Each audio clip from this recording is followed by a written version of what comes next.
Common news, सदैव सर्वांच्या सोबत. कॉमन न्यूजच्या ताज्या घडामोडी जाणून घेण्यासाठी आताच आमचे कॉमन न्यूज चॅनल सबस्क्राइब करा. बेवकूफ है, आपको पता नहीं है कि मालेगांव की बाशऊर अवाम आपकी चालबाजियों को अच्छी तरह समझ रही है. 2014 में शेख आसिफ साहब ने इसी जगह जलसा लिया था और उन्होंने इस वादा किया था कि सलीम मुंशी नगर और दीगर झोपड़पट्टियों में रहने वालों को वो 7/12 का उतारा बना करके देंगे, मालिकाना हुकूक देंगे. उन्होंने इस बात का वादा किया था.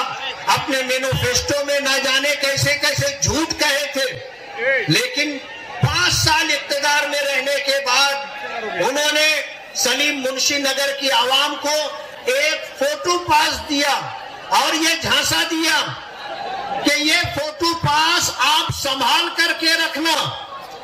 अगर आपके पास ये फोटो पास रहेगा तो आपको मालिकाना हुकूक 7/12 उतारे का मिलेगा.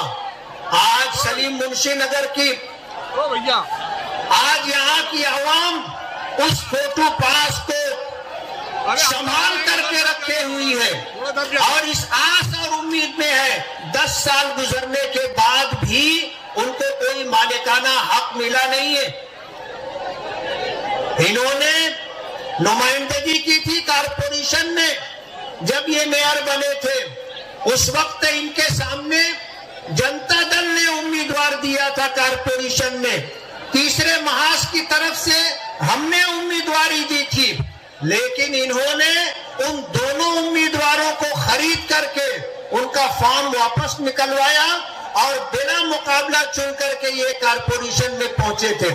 मिली तंजीमों ने हिमायत की थी. इस प्रोग्राम को उन्होंने इस तरह सुबोताज किया कि वो लोग जो इस तहरीक में शामिल थे उनमें से बेशतर लोगों को 10-10 और 11-11 महीने जेलों की सलाखों के पीछे रहना पड़ा. आज हमारे दरमियान असदुद्दीन ओवैसी साहब हैं. मैं आपका ज्यादा वक्त नहीं लूंगा, इसलिए कि हम अपने मेहमान को सुनना चाहते हैं जो हैदराबाद से सफर करके यहाँ आए हैं. इसलिए मैं आपके दरमियान बाहर नहीं रहना चाहता. मैं आपसे ये अपील करके अपनी जगह लूंगा कि ऑल इंडिया मजलिसे इत्तेहादुल मुस्लिमीन ने मुझे 2019 में भी उम्मीदवारी दी थी और आपने अपनी मोहब्बतों से नवाजा था और मुझे चुन करके दिया था.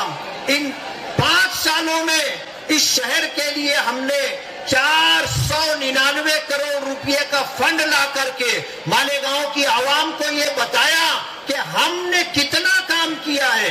माजी में किसी एमएलए ने अपनी दौर में इतना काम नहीं किया और इतना फंड नहीं लाया.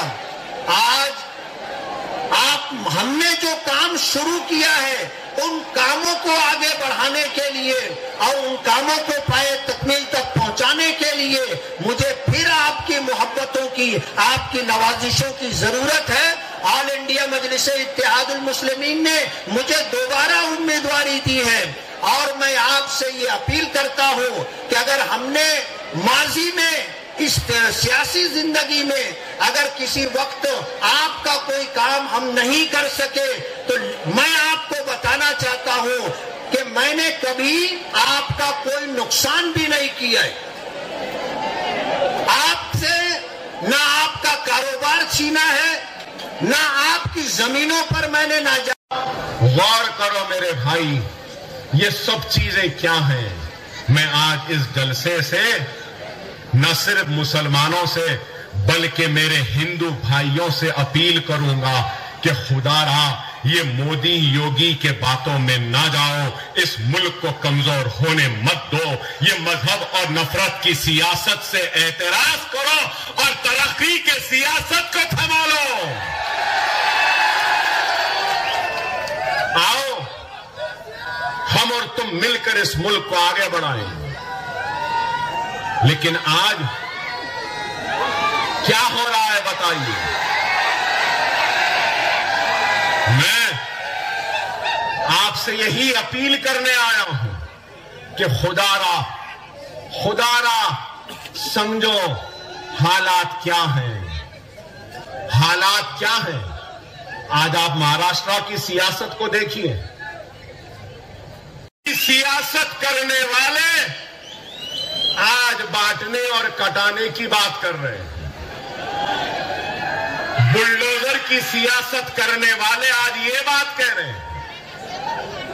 मॉब लिंचिंग, लव जिहाद के नाम पर काटने वाले ये बात कह रहे हैं। और यही लोग हैं जो मुल्क को कमजोर कर रहे हैं।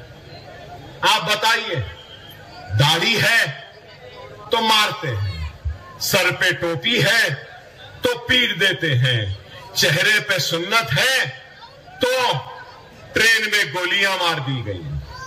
क्या सजा है, क्या है गुनाह? सर पे टोपी है, चेहरे पे सुन्नत है। गोश है तो नई बीफ है, कह दिए मार दिए। Mob lynching. अरे आप बताओ, घर वापसी के नाम पर अब वक्फ